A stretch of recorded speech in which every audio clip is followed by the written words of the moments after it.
এখন আলু ফুলকপি দিয়ে কাতল মাছের ঝোল করব পাতলা করে, দেখতে থাকো। এরকম করে করি। আলু দিয়ে ফুলকপি দিয়ে মাছের ঝোল করব। ওই আলু কেটে নিয়েছি, ফুলকপি কেটে নিয়েছি, সাথে একটু টমেটো দেব। টমেটোটা আছে। আদা বাটা জিরা বাটা দিয়ে কীরকম করে আমি মাছের ঝোল করছি, দেখতে থাকো। দেখো বন্ধুরা, সরষের তেল দেবো না, ভাজাতে আমি সাদা তেল ইউজ করবো। ফুলকপি আলুটা ভেজে নেব। মিক্সিতে মশলা করব। কি মশলা দিলাম?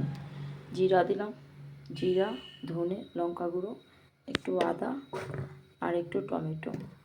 আমরা কোনো মাছে পেঁয়াজ খাই না। ফুলকপিটা ভেজে নেব।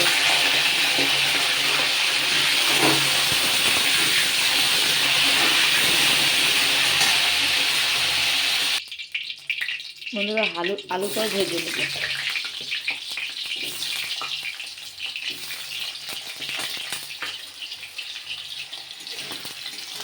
আপনারা বলতে গিয়ে যদি কোনো ভুল করে হয়ে যায়, কিছু ভেবো না, নতুন নতুন করছি। জিরা ফোড়ন দিলাম।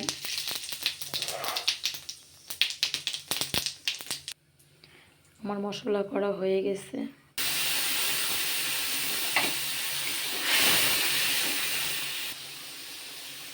নুন দিয়ে দিলাম।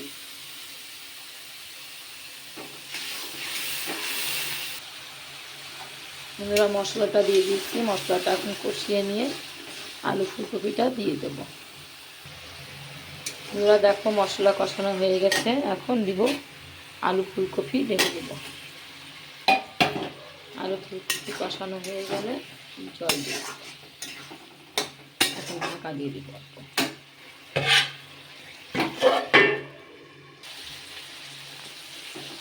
বন্ধুরা এই যে মাছের ঝোলের আলু ফুলকপি কষানো হয়ে গেছে। এখন ঝোল দিয়ে দিব। ভিডিওটা দেখতে থাকুন। বন্ধুরা এই যে মাছ ভাজা ঝোলটা ফুটে গেছে, মাছ ভাজাগুলো দিয়ে দিলাম।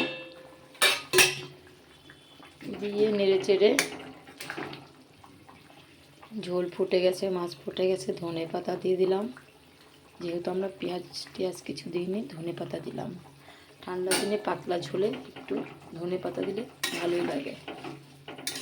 তো কেমন লাগে, কেমন হয়েছে দেখতে কমেন্ট করে জানিও। কমেন্ট করো, শেয়ার করে দিও, লাইক করে দিও।